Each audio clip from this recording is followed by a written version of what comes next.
started in hard times to bring us all in, into the laughter through thick and through thin, for public power enthusiasts without... I'm Paul Dockery, a Senior Manager of Energy Resource Strategy and Planning for Seattle City Light and an energy industry practitioner. I'm Dr. Ahlmahz Negash, a Principal Resource Planning Analyst for Tacoma Power and an Energy Systems Researcher. I'm Dr. Conleigh Byers. I'm an Environmental Fellow at the Harvard University Center for the Environment, based at the Harvard Kennedy School of Government. My research uses tools from operations research, electrical engineering, and economics to design decarbonized energy systems. And right now I'm focusing on resource adequacy under deep decarbonization, hosted by Professor William Hogan. My doctorate is from ETH Zurich in Switzerland, and I have a dual master's in electrical engineering and computer science and technology and policy from MIT. And I'm Farhad Billimoria. I'm a director in the electricity markets group of S&P Global and a doctoral candidate and visiting research fellow at the University of Oxford. Prior to joining S&P Global, I served in a number of roles in industry, most notably as a principal in market design at the Australian Energy Market Operator, and have worked in international infrastructure and energy finance and capital markets. Friends of the Underground will remember Conleigh and Farhad from a season 5 episode called Market Design Slinkies and Synchronous Condensers.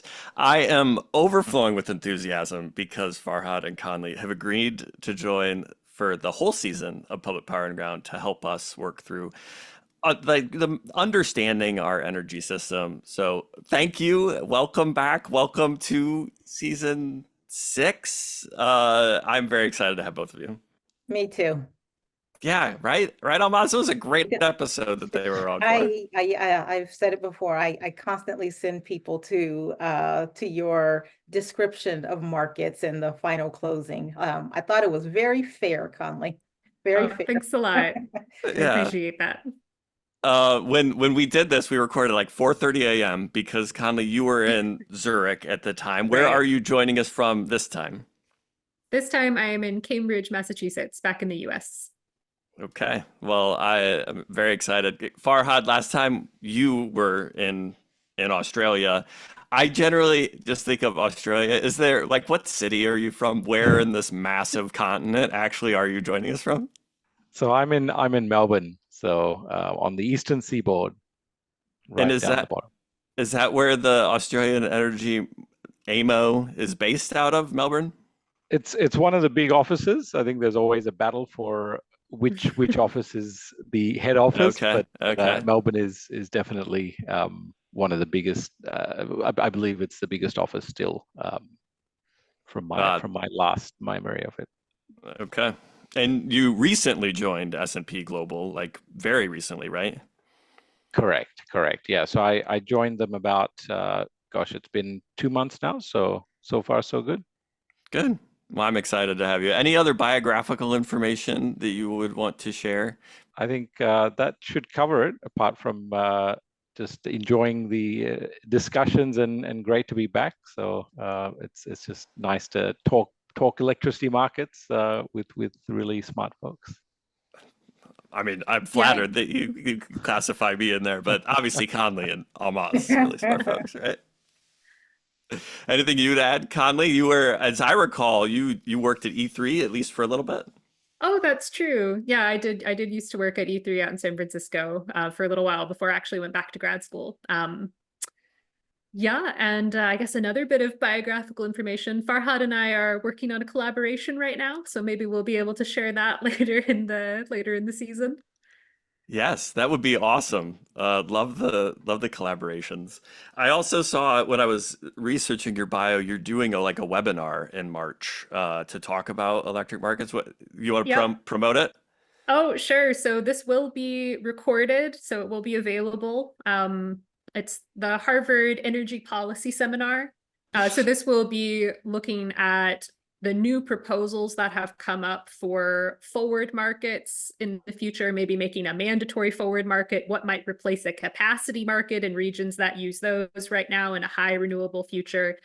So this kind of question, if anybody's heard of hybrid markets before, thinking about maybe there's a long run market that's the competition for the market and a short run market, that's competition in the market. We'll kind of dive into what the different proposals for those things are, how they might interact.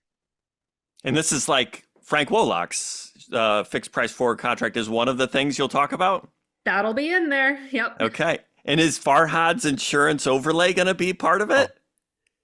Ooh, maybe it should be. Yeah, I think that definitely fits in there somewhere. We'll see how far I get with modeling different things by the time that talk comes around. Oh, this is going to be so exciting. Okay, Ahlmahz, anything else you want to ask them or No, contribute? Anything else on your bio? You're back from your sabbatical. I am. But the sabbatical work is continuing on. So the energy research continues on. That's it. Research never ends, I find. It does not. Once It you get does into not. it, you're hooked. Neither does the practice of electricity. Like we're still serving electrons every day. All just keeps going. And, We ready? we want to do that, yes. That's right. Every day. On Public Power Underground, we talk about the energy enthusiasm trifecta of electrification, markets, and people. This season, we're connecting expert insights with practitioner perspectives. To do that, I came up with a season-spanning game that starts with today's recording. I'm calling the game the Energy System Analogies World Cup, or ESSA World Cup. Just like Seattle is the host city, one of the host cities for the 2026 FIFA World Cup, Public Power Underground is hosting an Energy System Analogies World Cup in 2024. But first, we're bringing back a fan favorite segment to start out the episode with topical news stories in our TLDR segment we call Short to Ground.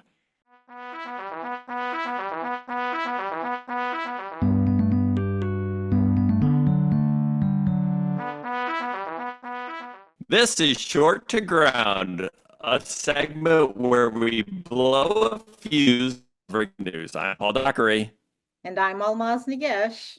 And we're Am I really bad? Is my internet terrible? And we are shorting to ground. Oh, Yeah. this is gonna be great. Keep I'm all supposed to that in get there. fiber this summer. I'm gonna get fiber this summer, and this segment is gonna be worse because it's gonna be better coordinated. You're first. All right. The North American Electric Reliability Corporation, NERC, issued preliminary recommendations and findings on the potential bulk power system impacts of electric vehicle chargers on February 8th.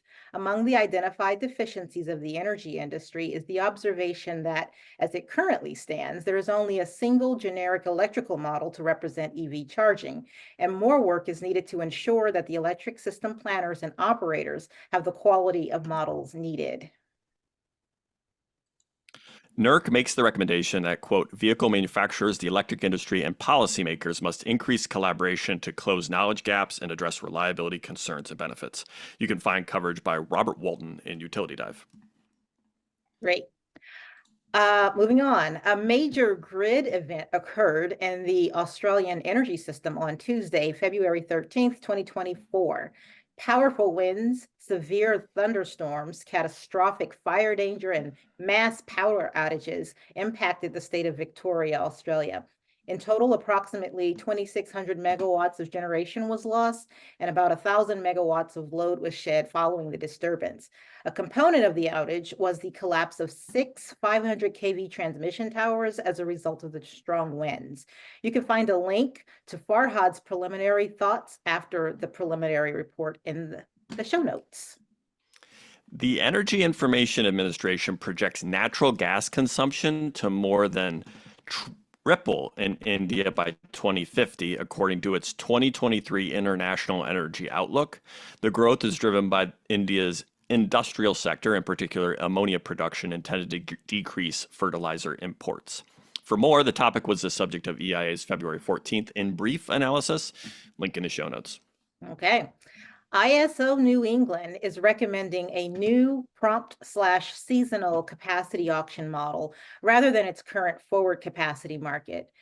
The current practice, the forward capacity market, uses annual auctions to secure commitments from energy resources 3 years in advance.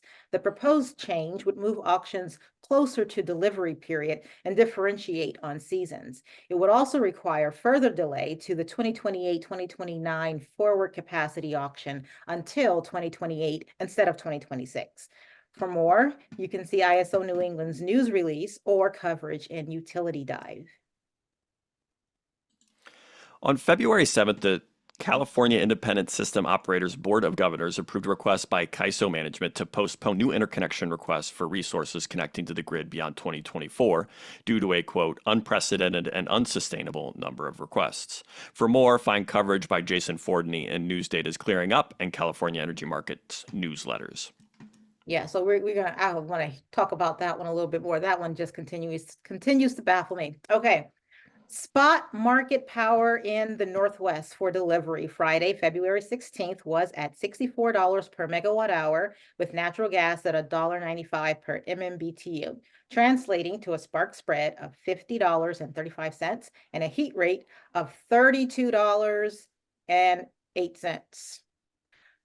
Heat rate of 32,800. Yeah, 32,800. I'm reading this wrong. A heat rate of 32,800. Spot power in the Southwest was at. You're great. Paul, you're going to cut that out. And you can let No, I'm going to leave it in. Yep. Spot power in the Southwest was at $24.50 $24.50 per megawatt hour. Southern California at $25.95 and Northern California at $45.94. New England at $31.67 and the Mid-Atlantic at $26.86. The Midwest at $25.40. For Farhad, we're also covering the Australian national electricity market that covers a portion of Australia along the eastern seaboard. These are clarities that Farhad insisted we include. But wholesale spot prices across NEM average $48 per megawatt hour, a 48% reduction from the $93 per megawatt hour or Q4 last year. While all regions experienced significant price reductions, there was clear separation between the regions, with prices in Queensland at $68 per megawatt hour, New South Wales at $66 per megawatt hour, double those in southern Australia at $33 per megawatt hour, and Victoria at $26 per megawatt hour. All right. For gas, Henry Hub spot price fell 46 cents from $1.97 per million British thermal units Wednesday, February 7th to $1.51 per MMBTU on February 14th. The price of the 12-month strip averaging March 2024 through February 2025 futures contracts declined 22.4 cents to $2.42 per MMBTU. Just for context, we haven't recorded short to ground for probably 9 months or maybe even a year. The last time we did this, the Henry Hub was at like $7 I remember 80 cents. I just edited it, so I cut out those numbers, but it's come down significantly. Yep. Working natural gas and storage in the lower 48 states as of February 9, 2024 totaled 2,535 billion cubic feet, according to month-ending estimates based on EIA's weekly natural gas storage report released February 15th, which is 348 billion cubic feet more than the 5-year average and 255 BCF more than last year at this time. And lastly, there's a new climate podcast from Heat Map News with Jesse Jenkins and Robinson Meyer called Shift Key. The podcast brands itself as the most interesting conversation about climate change and decarbonization that you'll hear each week. We've got competition. I'm not self-conscious at all. Jesse is a friend of the underground. I don't feel intimidated at all. Yeah. It's great. Competition is good, right? These are our markets, people. That's it for our TLDR segment. Thanks to Public Power Underground's production partners at News Data for letting us use their leads. If you want to know more, you can find complete stories in California energy markets and clearing up. Let's close out the segment, Ahlmahz. That's short to ground. Okay, I'll start with you, Farhad. What do you want to dig deeper into? I think for me, at least, hard not to go past the event here in Victoria. This was came a little bit out of the blue, though. If you kind of look back to some of AEMO's analysis, particularly around what they call general power system risk, this was actually one of the, or this broad category of risks, and specifically the region is one of the key risks, and was actually risk one that they had highlighted to analyze this year. And so it just sort of, to me, puts into perspective when we think of these extreme events, sometimes there's a bit of almost a sort of a temptation to put these in sort of the too hard basket and say, hey, look, these are so extreme and we can't think about it. But clearly this was anticipated. And I think rather than the actual actuating event, to me, it's more interesting or more relevant to understand the particularly impacts it has on the system and the interactions it can have, particularly with power system security and power quality as well. So to me, that's, even though it was, and the sort of the timing was unanticipated and hard to predict, to me, the fact that also AEMO had identified this, obviously, probably maybe would have been better last year, but again, it's pretty hard to get those spot on point. But to me, the fact that they've identified this means that this is an area that needs that constant engagement and analysis from the perspective of operators and policymakers and really everyone in the system. We can't pretend that these things don't happen. And neither can we always respond after the fact. There's a lot of preemptive work that can and is being done on it. That 1,000 megawatts that was shed, was that voluntary load shed demand response, or was that was load shedding as in outages? No, so what happened, and it's important to be specific with that, was it's what's called load being shaken off the system.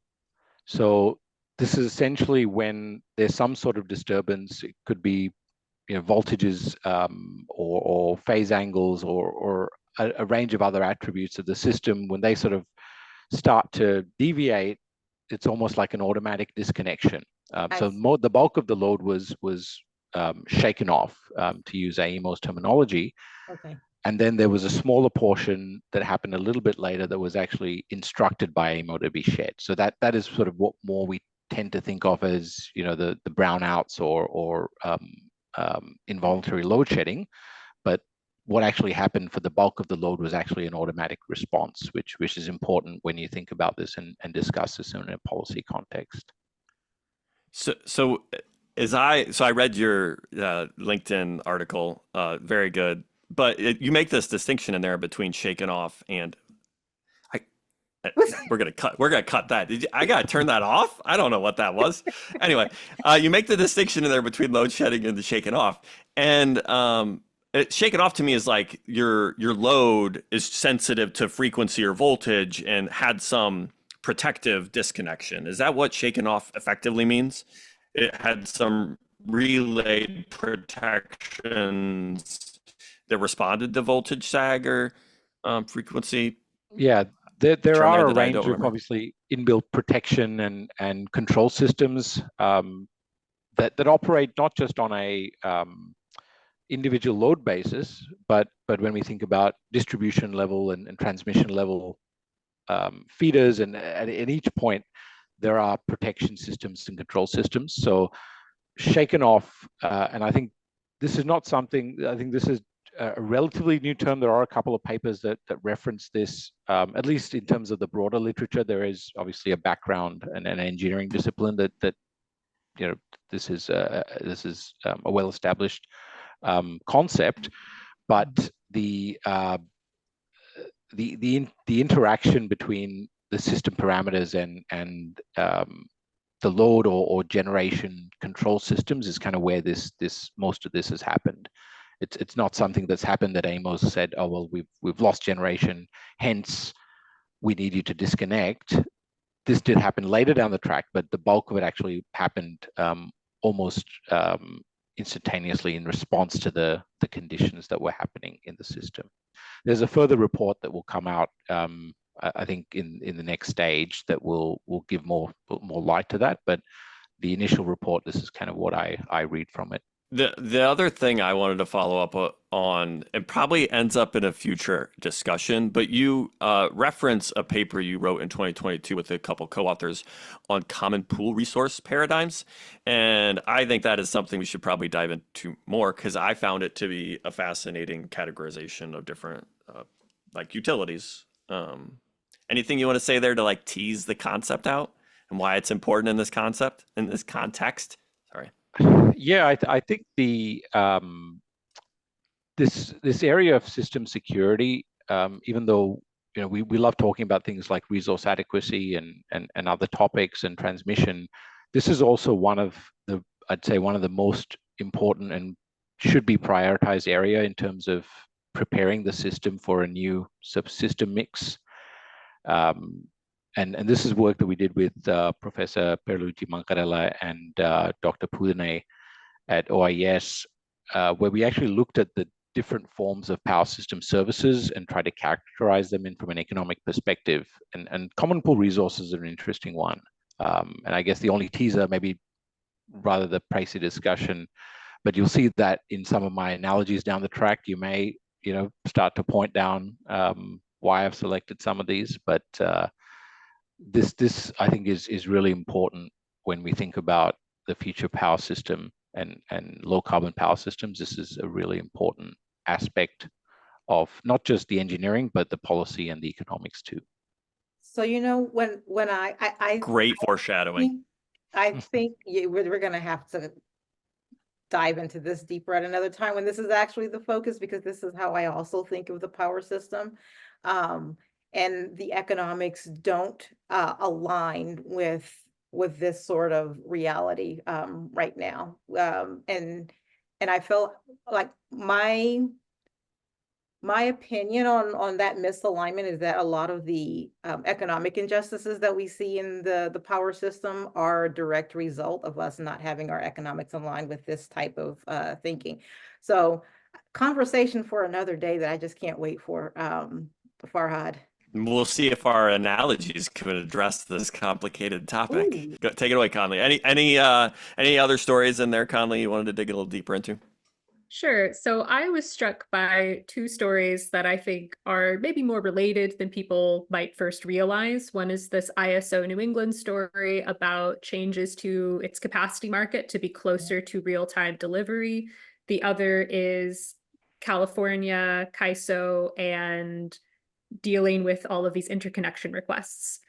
So a point I would like to throw out there is that ultimately, we're talking about this question of how do we make sure the risk is allocated in the best way possible when new resources want to come onto the grid. And a lot of the times when we have a capacity market, like centralized one, like in ISO New England or in PJM, when these ISOs are thinking about who is able to connect to the grid, they're usually following an invested connect approach versus a connect and manage approach, right? So in a forward capacity market, often behind the scenes, what's going on here is that we're determining via engineering judgments and heuristics what we think is deliverable capacity between these different zones. So you're doing some power flow analysis, you're making estimates, and it's really hard to do this because every time you add a new resource, it changes everything in the grid potentially because of the nature of power flow. The actual electrical engineering of it doesn't necessarily align with the economic contracting part of things. And even in California, where you don't have a centralized capacity market, but you have bilateral requirements on load serving entities, I think you have a similar issue. And you could contrast this with a system where you have a connect and manage approach, where you say, okay, we've tried to provide the right price signals so that resources who want to connect to the grid can, and they're taking some risk there about their deliverability and how profitable they can be. And, it's certainly complicated, right? Because building new transmission lines, building new load or new generators at other points in the network can change what they thought their profitability was going to be. But perhaps it is best to put that risk more on the developer rather than the central ISO to have to keep re-updating these studies to reflect what they think is actual deliverable power at the end of the day. Fascinating connections. Ahlmahz, when we talked about this, when you wanted to go a little bit further into the CAISO interconnection story, where did you want to go? So I think Conleigh covered it. I'm always interested in understanding the why behind it, but that that comparison between the connect and manage versus the connect. Oh, I'm sorry. Was it the build and connect or the build and manage that you said? Invest and connect, I think, invest and connect, yeah. the more the term people have coalesced around. So I was also trying to not reinvent a term there where Okay. where Yeah. it already exists. I think that answers, that gets to the question that I was wondering. Right. So I think it gets at this interesting question of what happens when we drift further and further away from the product that we ultimately want to supply, right? Which is energy at a certain time. And when we move away from that, I think we want to have a good reason for it and have to realize that it might have some perverse incentives the further away we get from that. Could almost hear Bill Hogan saying, that feels so, that's so right. Okay. We do agree about some things, not entirely everything, but there are certainly some points of agreement. That's good. That's really healthy. The one story I wanted to just address a little bit is new podcasts. There's a lot of climate podcasts. And as I was like thinking about what to do with Public Power Underground, I coalesced around this idea that there's a bunch of great experts and researchers and academics, and Jesse's brilliant, and it's going to be a great podcast. Our niche, and if you're interested in this niche, this is the podcast for you, is trying to bridge the gap between practitioners doing the work of the system and electric service and brilliant researchers like Conleigh, Farhad, and Ahlmahz. And this season, our goal is really to focus on that, on get perspectives from practitioners, try to interpret them within a context of like the state of the art research in the system. And that's our niche. If that's your niche, go give us a 5-star review, because I did check before this. Okay. The Shift Key has 27 5-star reviews on Apple Podcast. Public Power Underground still ahead of them with 35. So if you're a listener, go give us more 5-star reviews. Just help my ego just a little bit. That practitioner perspective, still valuable in the world, still something that is helpful. Okay. That's it for Short to Ground. When we come back after a quick break from our sponsors, we'll go over our game rules for the ESSA World Cup. Public Power Underground is sponsored by the Energy Authority.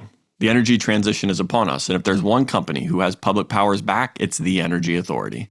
TEA isn't just any sponsor of the show, they're the backbone of what we stand for, keeping the power in the hands of the people. With offices in Bellevue, Washington, and Jacksonville, Florida, TEA has coast-to-coast expertise in energy trading, RTO management, portfolio management, advanced analytics, renewable energy, and much more. As the energy industry evolves, so does TEA, staying on the cutting edge of technology to help their 75-plus public power clients maximize the value of their assets. When you partner with TEA, you're not just keeping up, you're leading the charge. Learn more at teainc.org. That's teainc.org for more. Welcome back to the initial stage of the 2024 Energy System Analogies World Cup. Similar to the tournament style of the FIFA World Cup, our ESSA World Cup. Do we like that name? I just made it up. ESSA World Cup. Does that feel good? I mean, I don't know anything better. Let's go with it. Let's run. Okay. Our ESSA World Cup will start with a qualification phase, which will take place over the next 14 regular episodes. The top 8 analogies will then compete in the ESSA World Cup Finals Tournament in the 16th and final episode of Season 6, where the ESSA World Cup Grand Analogy of the Energy System will be awarded. During the qualification phase, we're going to interview energy industry practitioners about their area of enthusiasm, about what perspective they want energy system researchers and policies to know about their specialty. We'll also ask the practitioners to rank our analogies for the energy system as the basis for awarding points during the qualification phase. Is there anybody here who actually watches football, football? Oh, yeah. Farhad. Okay. Am I doing this all right? I'm not. Farhad watches American football. We're not talking Australian rules football here. I watch No, we're all talking. sports. Yeah. I don't want to refer to it as like soccer, because that feels wrong when you're talking about the World Cup. So I am actually talking about it's football. global football. It's football. It's soccer and you in watch Australia, though, right? Is it really? Yeah. Well, we have the nomenclature Aussie rules footy, right? Okay. I broke a finger playing that for once. Australian It's rules a good football. sport. but it is a good sport. It's a fantastic sport. But yeah, I can't get away from just saying football. Okay. Yeah, Okay. or association football if you want to be. So is association technically, football That's where it like came soccer? from. Association football is yes. soccer. That's where That the is association soccer football association. is Yeah, a that's is like Oh my- diminutive of that. Yeah, that's where it comes from. Association football. Okay, all we've connected. solved something. It's all connected. Okay. So we're going to ask these industry practitioners to score our analogies as part of the qualification phase. And then we're also going to ask them for their own analogies if they want to compete in our ESSO World Cup finals. Which means, unlike FIFO's World Cup, our field of teams will be able to expand throughout the season because hosts, we're going to be able to do it too, and guests will be able to submit new analogies until the championship tournament. Oh, okay. So lastly, we're going to have the ESSO World Cup Championship Tournament, and it's going to take place in the season finale. It'll be a single elimination bracket tournament with seeding determined by scoring from the qualification phase. So you got to get in the top 8 to get in the championship by scoring. And then it's going to be the top scoring is going to get the top seed, and it'll get a place against the bottom seeded analogy. Okay, that's how we're going to structure it. But here is where listeners of Public Power Underground, we need you to help because we want to recruit an energy industry luminary to help judge our analogies in the season finale. So we need someone who is irreproachable, who is unbiased, who is a leader in the industry that can judge and be a reliable judge for our ESSO World Cup Championship. So if you know someone or has a connection to someone who would qualify for that type of luminary, please let me know because this is going to be great. It's going to have real world consequences for the undisputed best analogy for the energy system.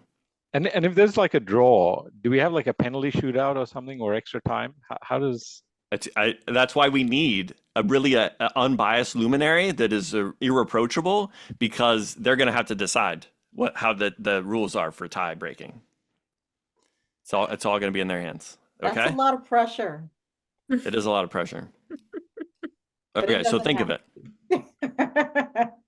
I'm very excited about this. That's the game plan. Any questions or clarifications on our rules for the season? Have Ranked fun. choice voting. Ranked choice voting is how we're gonna rank the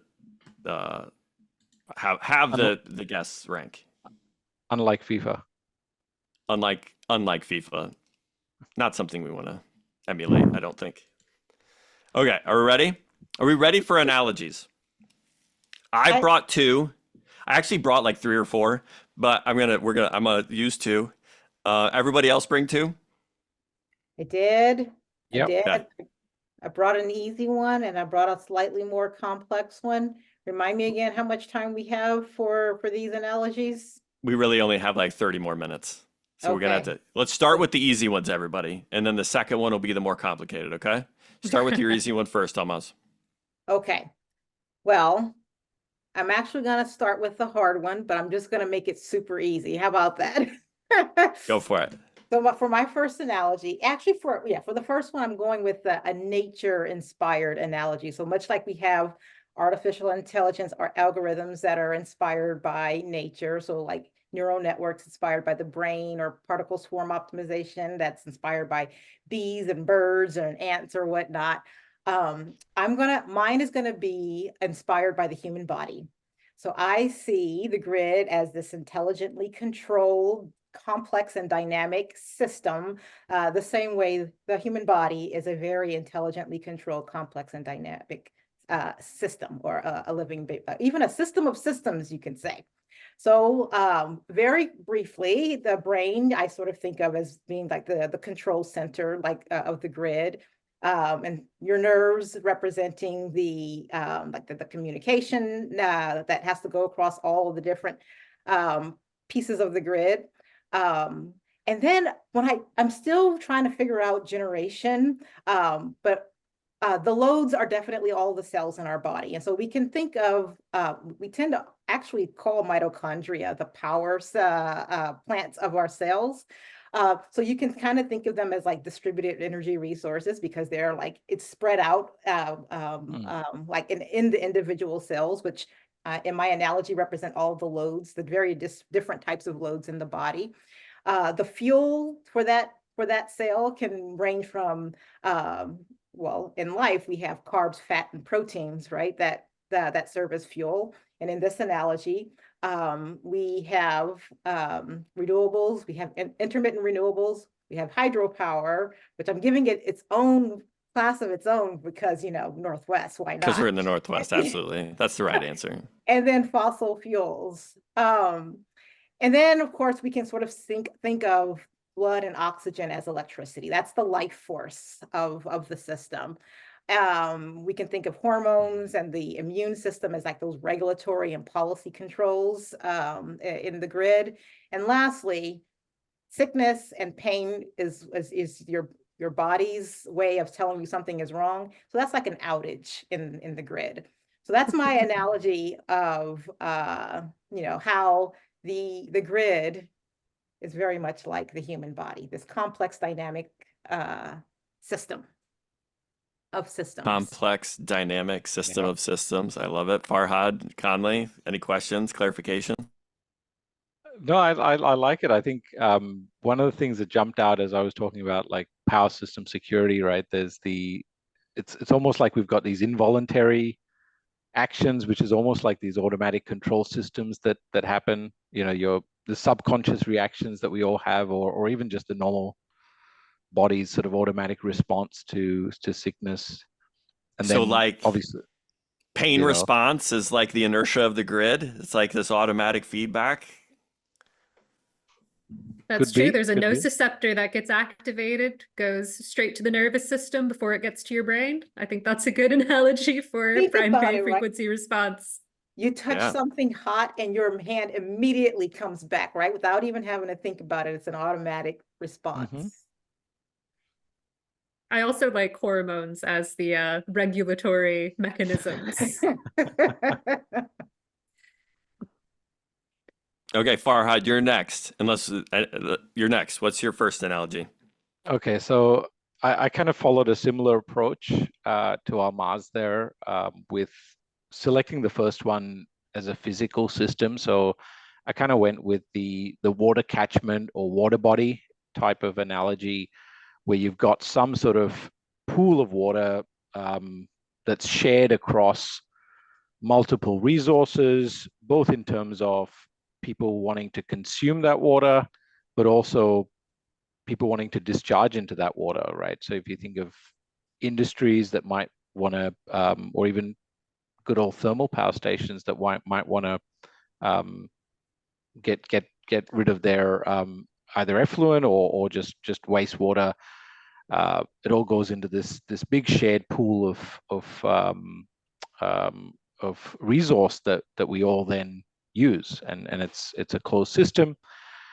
And why I sort of jumped to this one was obviously the consumption and injection of water into the system is really important, as is the quality of water. So the quality of water is kind of where I look at it as being power system security, where if the water is not of a particular or sufficient quality, we can't actually use it for anything, or we can't use it for particular uses. And then pollution is kind of, again, the impact of different forms of disturbance or different risks that impact the system, which can be either localized, something that just affects a local water body, or it could be system-wide affects everybody using the system. So that's kind of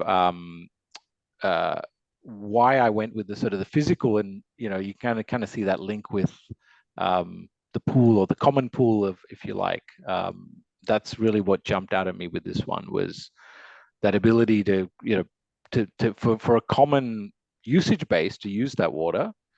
But of course, then there's also supply and consumption and injection of that, which can be quite variable, and you can almost consider that as private use. But the whole regulation of who can use that, how they can use it, in many ways, I thought as being kind of akin to the way that we regulate use in the power system, where we really control who can dispatch, when they can dispatch, when you can inject, etc. I think So- that's a great metaphor, and also, you know, pandering to the hydro people up in the Northwest using a water metaphor. Good strategy. This man wants to win. It's a great strategy. I know the market. Yes, you do. Yeah, So, yeah, yeah. I really the focus on the security of the system, the quality of the water, I think is an area I love your enthusiasm for it because I think it's really important. And can you help me out? Like part of power quality is around like loads with bad power factors in some ways degrade the quality of the whole bulk system if they're big enough and if they're bad enough on like bad power factors. Can you help me out, like tease that out in the water analogy? Is it like, because it's not like the load's using a bunch of water. It's just the way they're using it is dirtying the rest of the system. Does that make sense? Is that a real? Yeah. That's kind of where I got into it, and you kind of think of big industries discharging water used or recycling water, but the way in which you use that, it could be different forms of pollution. It could be simple as thermal pollution. Thermal solution. Yep. Yeah. And so the impacts of that and the way it disperses across the water body is really, I think, quite interesting, because there are forms of pollution. And if you think of certain types of effluent, they kind of coagulate around certain areas, right? Like if you have a large water body or a large catchment area, that pollution will be quite local. And that's kind of akin to certain power system conditions, which are also quite local. Like, for example, system strength is something, or voltage, that can be quite a localized issue for certain parts of the grid, whereas some parts of the grid are very strong. They may have a lot of strength or a lot of system support, whereas other parts are more challenged because of either the lack of strength in a system or lack of synchronous support. But other things like frequency, for example, can be it's a common parameter across the system. So something that impacts frequency tends to impact everybody in a similar way. Although again, that there's all sorts of nuances in there as we get into things like the relationship between frequency and phase angle. There can be different frequencies in the system, and the rate at which that disperses across the system in response to different disturbances or different impacts, that has a lot of analogies with the water system as well, because again, you could get something which ultimately could impact across the system, but initially maybe localized. So there's a lot of granularity that if we talk to the expert on power system security, that might be quite a maybe they might like this type of analogy. I'm not trying to bias them in any way, but they might be react to this one. Yeah, I love it. In the Northwest, we have the risk of these like microorganisms, these like mollusks and shellfish that once they get into a part of the system, it's just everywhere. Like and so is that in some ways like the grid frequency impacting the whole network? Once this type of organism gets into your watershed, it's basically pervasive and a problem for everyone. Yeah, I'm not. You'd might have to explain to me how they work, because they seem to be pretty fast moving mollusks to impact everybody across the system. I don't know that they're fast mollusks. It's just or if they're just small enough and they just get everywhere. They just end up getting if they get in somewhere, it's not instantaneous. Unlike frequency, it's not an instantaneous impact everywhere. Yeah, but it is. It is. You can't spatially contain them once they're in the system. Is my understanding. Yeah, absolutely. Yeah.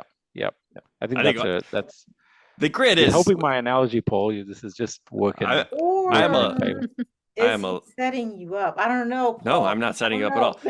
I'm a collaborative person. Anyone on here winning is a win for me and my emotions. If we get people that are like, yes, that is an awesome analogy, that's a win for me. That's how I view the world. That's what I try to teach my kids. I forget where we were going. Conleigh, what's your analogy? Okay, so my first analogy is the electricity sector is like backcountry skiing.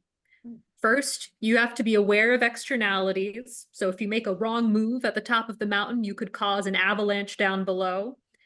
And in a very similar way, the electricity sector has environmental externalities like carbon. It has reliability externalities, which is one of the reasons why we're often not as hedged as we should be. And it also has externalities due to the network. So just the nature of power flow following the laws of physics, right?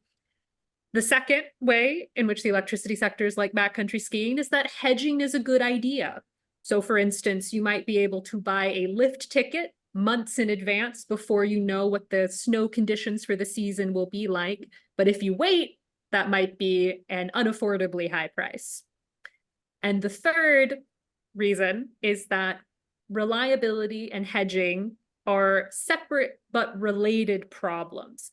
So for instance, we have to ask often in the electricity sector, when we talk about different mechanisms we're thinking of adding to the system, are we trying to solve for avalanches here, or are we trying to solve for the cost of the ski vacation? In the same way, in the electricity sector, we often need to ask, are we trying to solve for a reliability issue here for outages, or are we trying to keep costs for consumers low?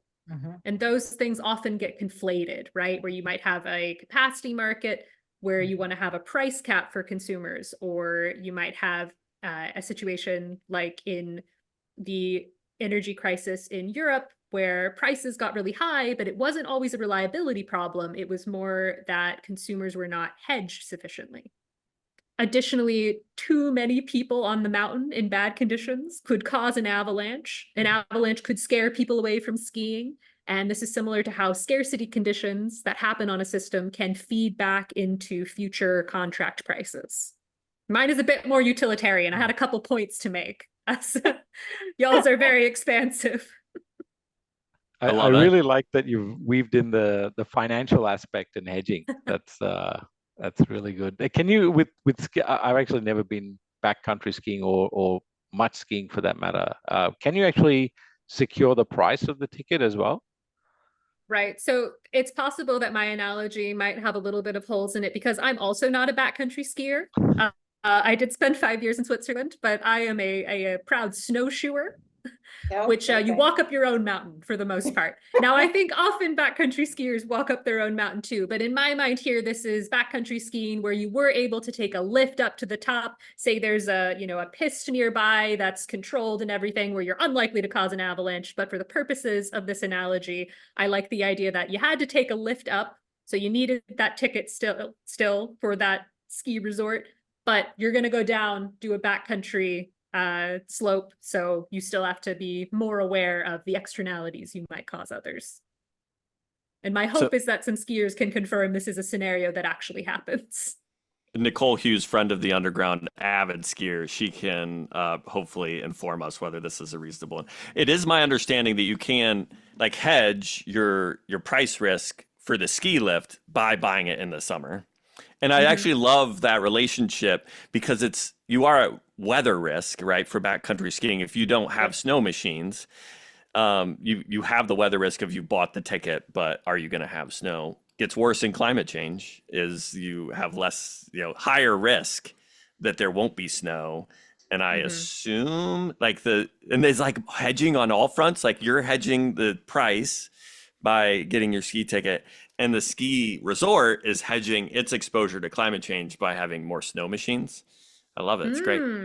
Good way of expanding the metaphor. Appreciate that. You gotta make it expansive. Humaira Falkenberg, also friend of the underground, also avid skier. And she will also be able to validate that you can hedge all your risks. And I hadn't thought of the causing avalanches backcountry skiing. That's a huge externality. The avalanche represents an outage. Yeah, it could also be certainly one of the externalities in the power system is a reliability externality, right? So if we're all equally as likely to experience an outage, whether or not we're hedged, that is a situation that would lead to participants being under hedged. Okay. But it's much more broad than that. It's any of those externalities. Yep. Got it. That's like a cascading failure across the network. Oh, Avalanche yeah. is a big one. Okay, are we ready for my first one? I think I'm next, right? Yes. Okay, Yep. so my first one is it analogizes the electric system to just a big mechanical system. So it's a little bit simpler. That's pretty basic. But within the analogy, I think electric utilities are to the grid what a PID controller is to a mechanical system. So if you think of your electric system, the process is reliable electric service. And you think of your actuator controlling the system is infrastructure investment. So that's my analogy space, right? I'm thinking of it at the macro level. Then the proportional, integral, and derivative controls are like restructured electric markets are analogous to proportional control. Your policy of like your regulatory policy and governmental policy is analogous to the integral control signals. And your planning models are analogous to your derivative controls that help ease your transition as you're providing reliable electric service as the system is changing. In my analogy, the feedback loop of your PID controller are spot prices of electricity. That's how you get the signal of whether you're controlling your like transition to a new a new state in a reasonable way, as if you have reasonable and coherent spot prices of electricity. And it's an indicator that if prices are wild, you have overshoot and undershoot in your system, and that will cause backlash in your mechanical system. You're going to get returns to sender on your mechanical device because it is not performing well. And that is a clear indication that your parameters need to be tuned. And in my analogy, our whole system is changing. Like our robot is fundamentally getting a new limb and a new leg or something. And we need to actually retune our PID controller for the new system.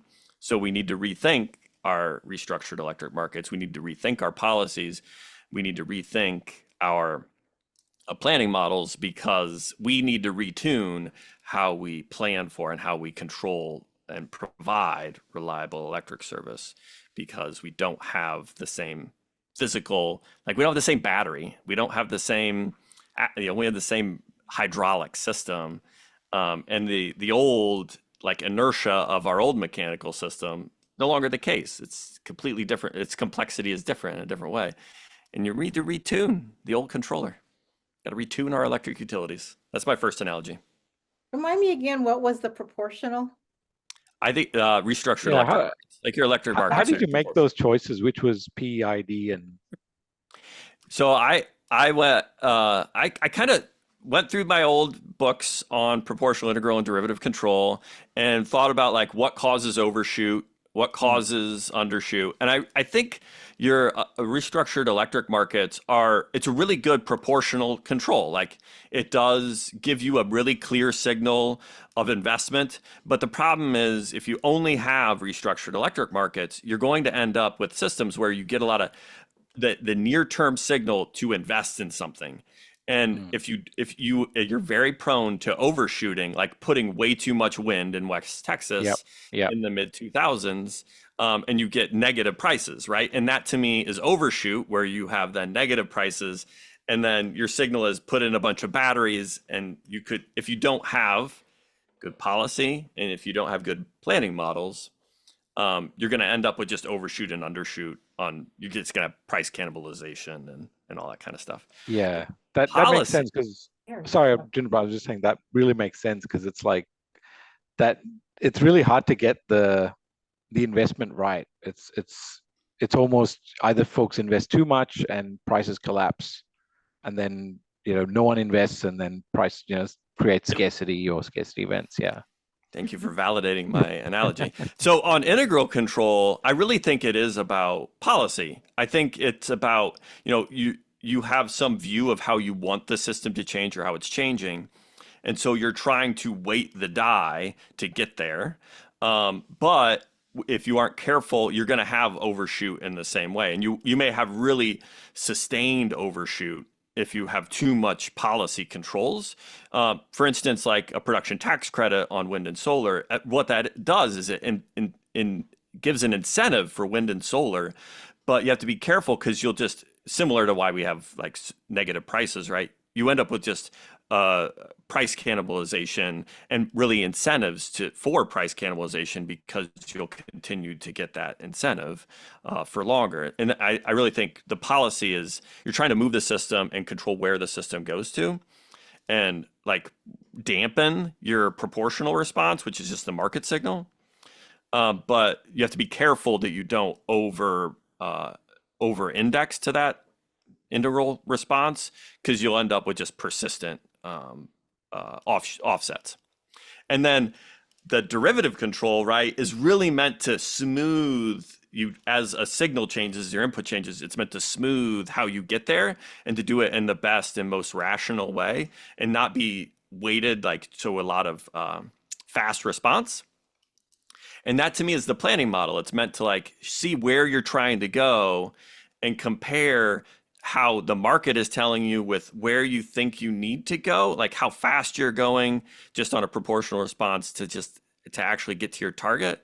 And that's the derivative response. And that to me is like a planning model. You got to make sure you have a really well-tuned planning model that knows where you're trying to get to. And if you have a good planning model that understands your system constraints, you should be able to get there and like hit your mark with the minimum overshoot, minimum undershoot, and without any offset.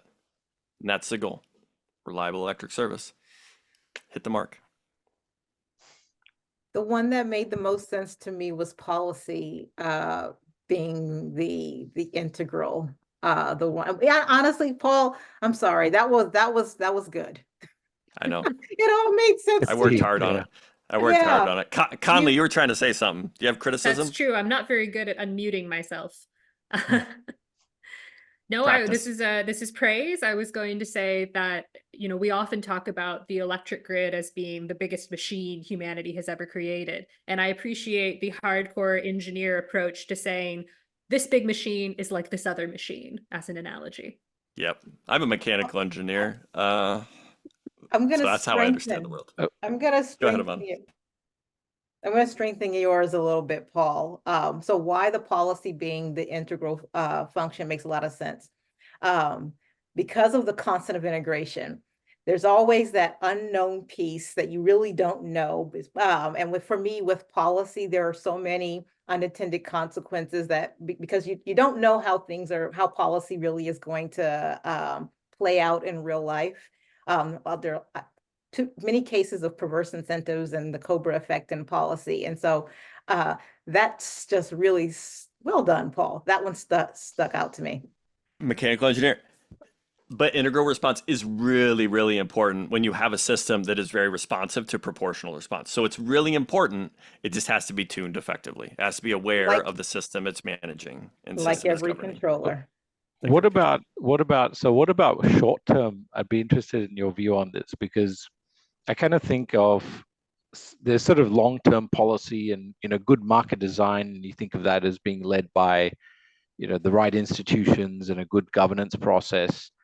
And then there's sort of short-term policy and almost, dare I say, political responses to impacts on the system. Something happens, high prices, politicians or politics gets involved. All of a sudden, it's a quick decision. We've got to cap the price or something.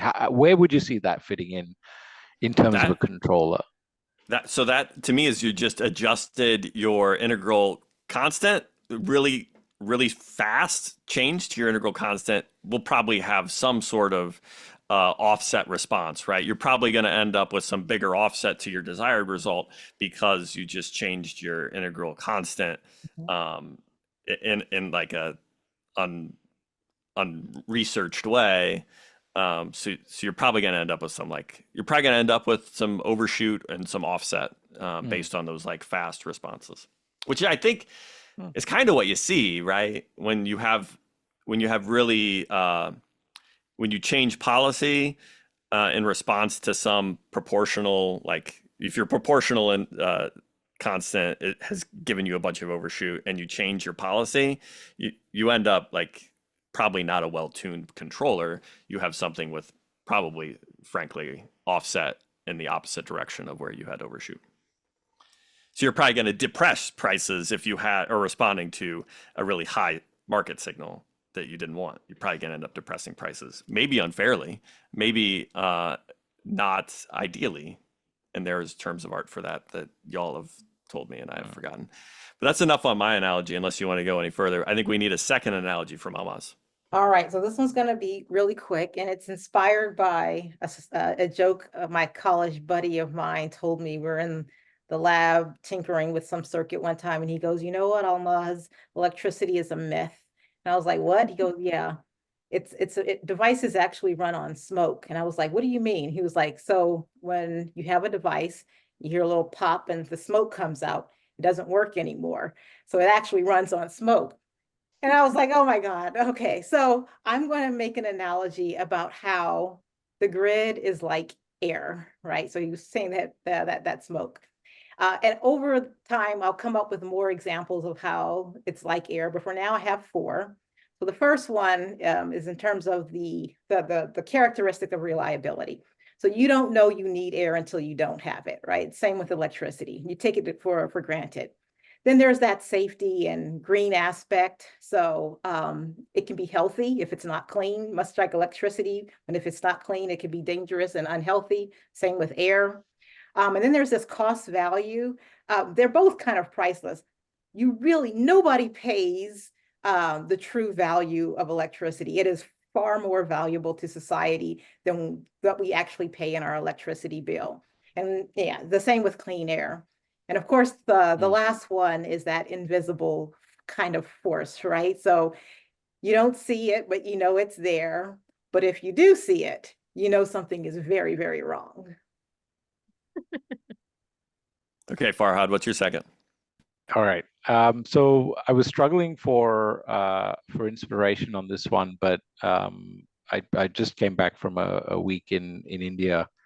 And even though I didn't visit Mumbai, I jumped on this one as being an analogy for the system, was the Mumbai dabbawala system or dabbawala network. And for those folks who may not know of it, it's essentially a way of getting home-cooked hot meals from the home kitchen over to you sitting in the office. And so someone would be cooking the meal in the morning, the dabbawala would come and collect it and then deliver it to you sitting in the office. And one of the most amazing things when I looked at this was actually started in the late 1800s, or I think early 1900s. So it was way before email, GPS, any sort of communication system. And you're talking about a city of multi-million people, in many millions of people in Mumbai, but getting it from source to source to destination in a very tight framework. And the reliability of this system is huge, and there's sort of been a few studies. I think HBR did a review of the organizational network of the dabbawala system, and it was quite a really interesting analogy there. But for me, as it relates to the electricity system, it's the criticality is all about transporting from source to destination, or the transmission of the commodity or your lunch from where it's cooked to where it's going to be consumed. And so ultimately, it's all about transmission, which is why I wanted to jump on this one.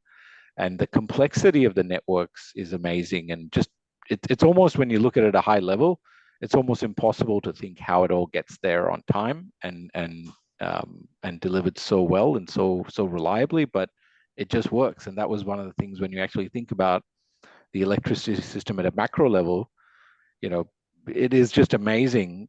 Even our earliest forms of electricity systems, it's just an amazing feat of engineering to actually see how it all works, just given the complexity of having to balance it across seconds and intervals.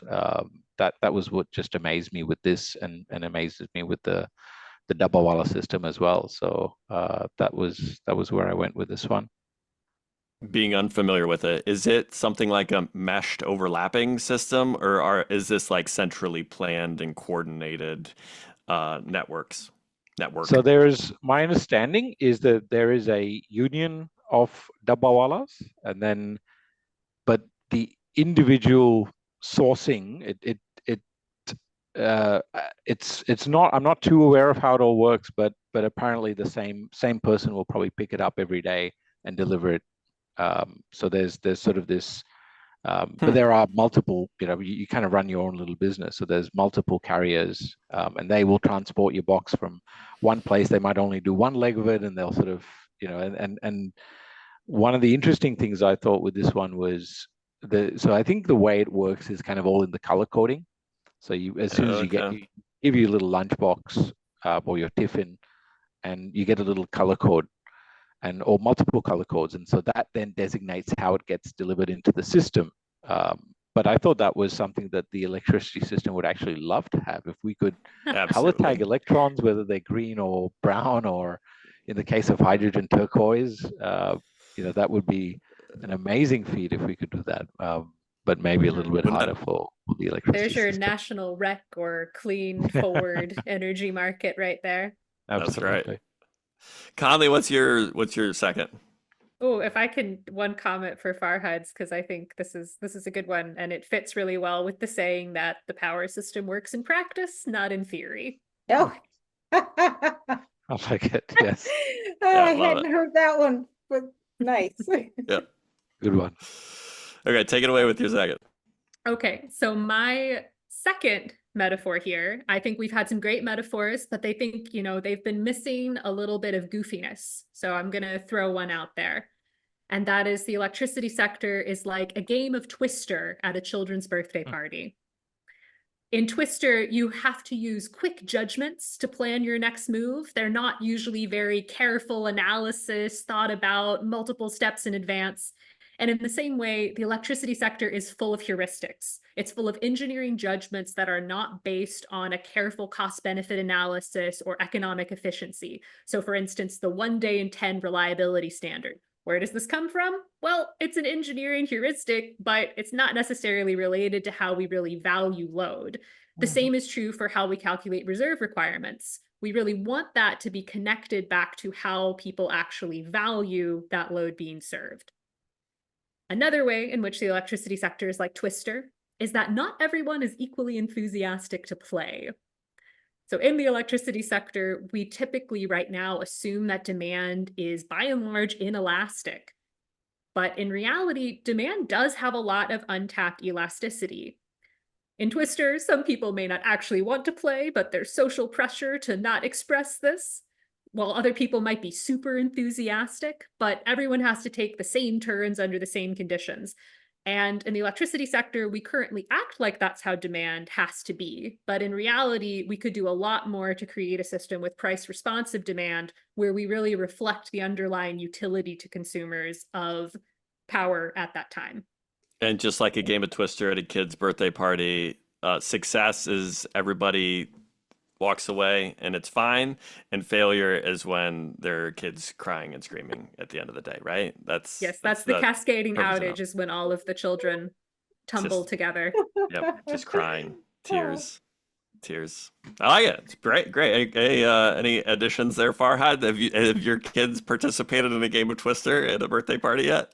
We haven't had. I remember playing it as a kid, but we haven't had that chance. But there's also this like degree of randomness, whether you get the next step of being close, or just is a totally impossible move, which is almost like and then the whole system sort of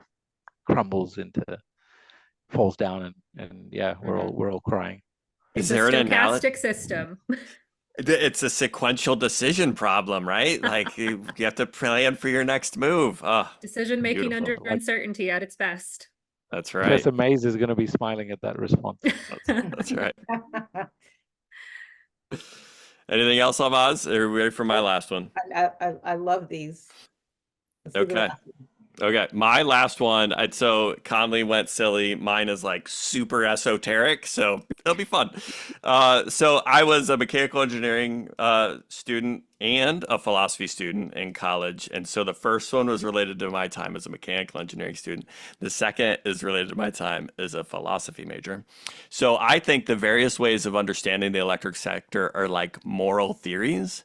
Our ways of knowing right action can change the action taken, just like our ways of understanding the grid can change the solutions that get deployed during disruptions. So in this analogy, I think Alistair McIntyre's A Short History of Ethic, a book I used to religiously read every year until I had kids, and I haven't read it in I've read it once since I've had children, but I used to read it every year. So it's A Short History of Ethics. And I think it is like, at Term Power Trader's pinned tweet, quote, "The politics of the grid, the economics of the grid, and the engineering of the grid are three circles with very, very, very little overlap." I think they are both these works are great ways of understanding the electric sector, but they're both views also of right action overlaid on history, texts, and the ways of working. I think there are a bunch of other ways, and just like there are a bunch of other like moral theories about right action, there are also just a bunch of other ways of understanding the electric sector. And my goal, my plan throughout the course of season 6 is to reread Alistair McIntyre's A Short History of Ethics so that I can bring together the different ways of understanding our electric system with different moral theories to help bridge the gap of like what is right action and how does the way we understand right action actually change behavior and change our deployed outcomes. I did a little bit digging deeper into like the different ways of understanding, and I'll tease out some ways of understanding that I think change the way you act are also like understanding the electric system through history, like how it formed as a way of understanding it. The people of the electric system is another way of understanding the electric system. I have another analogy around how to understand the electric system in terms of like the leaders of the electric system through time. I actually think it's a really useful way to understand our electric system. And just like Doctor Who, did anybody watch Doctor Who? It's like they have a different actor that plays the character in every season. I'm not a regular watcher, so I didn't feel like I could make it. I'm not a Whovian. So I didn't think I would be the right one to make that analogy, but I think there's a really good analogy there around like Bonneville administrators. You can actually understand the electric system in terms of who the Bonneville administrator is. You can actually understand a lot of ways the electric system in terms of like the policies that like the governmental policies that got enacted through time. In a lot of ways, restructuring electric markets is like an outcome of the people who were of the time. It's a good way to understand it. This is revealing a lot about myself. I follow Alistair McIntyre. He's probably the one who defines my moral theory the most. And he's a virtue theorist in the style of Aristotle.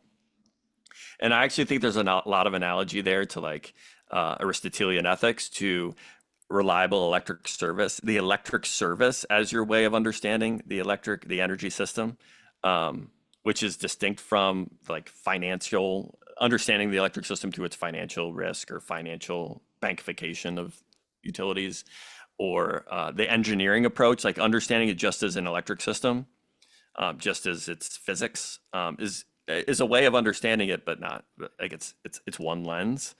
And just like at Term Power Trader said, like these are three different ways of understanding the system with very little overlap. And that I think is a good proxy for our good friend, Alistair McIntyre. And that is my second and final analogy. Any comments? I look forward to hearing some details as the season progresses, although I think I might be getting some flashbacks to high school debate and everything comes down to deontological versus utilitarian ethical frameworks. Ooh. It's going to be fun. Do you agree that the basis of planning should be least cost planning? So thinking about, because you're right, the way we think about the grid influences the way we act, right? And if you take a least cost, least risk approach, you end up with a fossil fuel economy. So I'm just, maybe, that's what I'll say. Up until now, that's how that's what it's resulted in.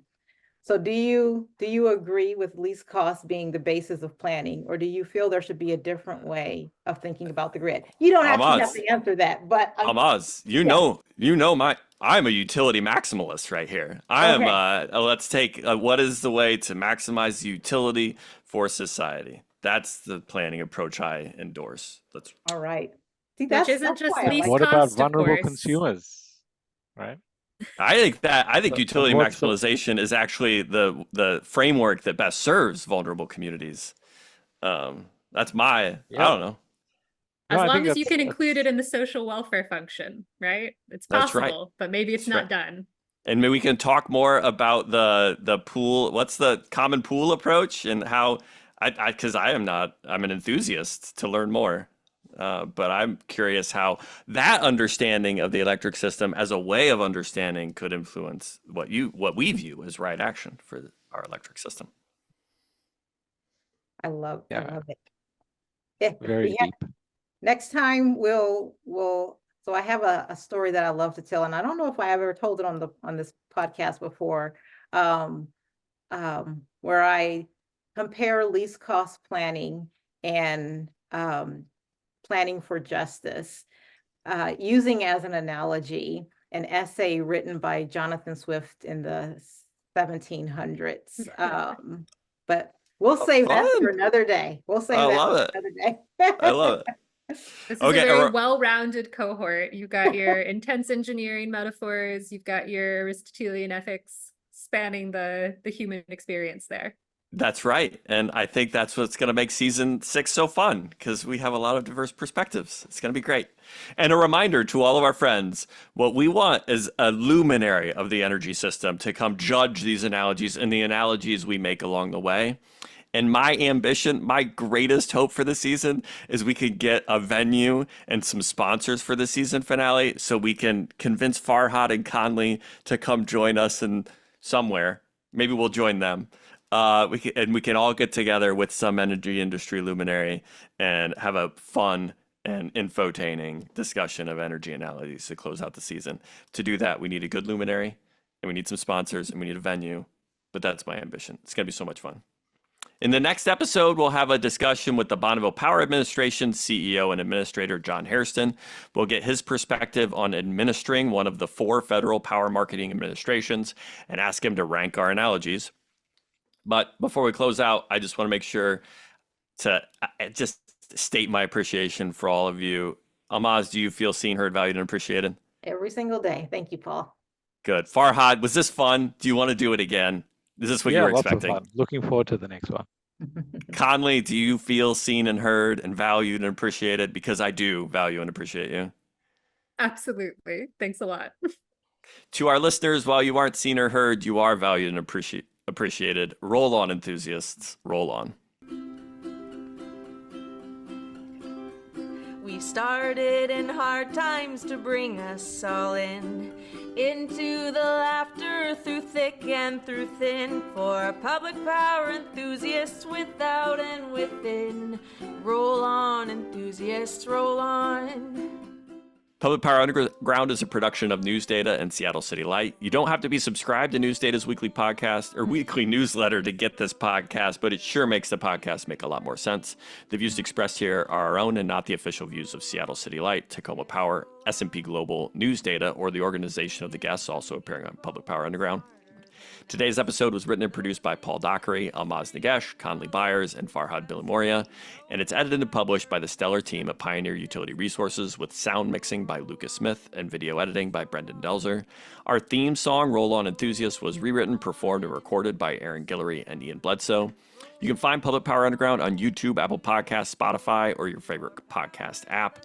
Please share with electric utility enthusiasts like us and give us a rating or review on your app of choice if you enjoyed the content. It helps other energy enthusiasts like us find us. Public Power Underground for electric utility enthusiasts. Public Power Underground, it's work to watch.